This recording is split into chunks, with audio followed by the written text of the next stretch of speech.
हफ्ते की शाम नमीबिया के दारुल हुकूमत विंडहोक में चीन के बहार मेले की तकरीब मुनक्किद हुई, जिसमें मौसीकी, सकाफत, फ़न और तारीख़ के ज़रिए चीन और नमीबिया के तवील मुद्दती ताल्लुकात को उजागर किया गया।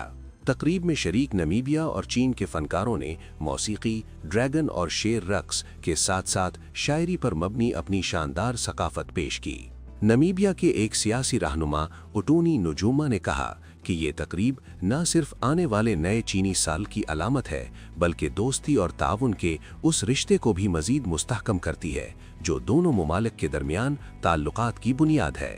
उन्होंने कहा कि वसीह सिफारती ताल्लुकात और सियासी सतह पर बाहमी एतमाद से बढ़कर दोनों ममालिक के दरमियान अहम मंसूबे और प्रोग्राम अवामी फलाह पर मबनी हैं।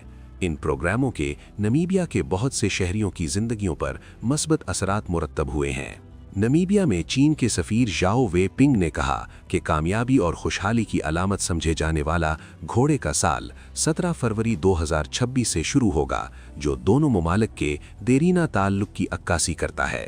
ज़ाओ ने कहा कि इस तकरीब का ताल्लुक सिर्फ नए आगाज़ से नहीं, बल्कि ये हमारे ताल्लुकात की मजबूती की अलामत भी है। तकरीब के दौरान इस दो तरफ़ा ताल्लुक का अमली मुज़ाहरा उस वक्त देखने में आया जब चीन की सरमायाकारी से चलने वाले 6 कारोबारी इदारों की जानिब से नमीबिया के SOS चिल्ड्रन विलेज को अतिया पेश किया गया। इन इदारों में से 3 का ताल्लुक नमीबिया से और 3 का चीन से है। चैरिटी में फ़ंड डेवलपमेंट और कम्युनिकेशन की मैनेजर सिल्विया शिमानीनी ने कहा कि ये अतिया इत्तेहाद, सखावत और शराकतदारी के काबिल ज़िक्र जज्बे की अक्कासी करता है। उन्होंने कहा कि ये मुआवनत न सिर्फ कमज़ोर बच्चों को बुनियादी सहूलियात और निगहदाश्त फराहम करने के तंजीमी मिशन को तक़वियत देती है, बल्कि चीन और नमीबिया के दरमियान दोस्ती को भी मज़ीद मुस्तहकम करती है।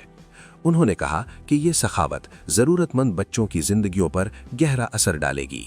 नमीबिया में China Hainan international cooperation group के मैनेजिंग डायरेक्टर कुई योनके ने कहा कि ये अतिया नमीबिया के समाज की खिदमत का एक तरीका है और दोनों ममालिक के अवाम के दरमियान मस्बत ताल्लुकात को मजबूत बनाता है।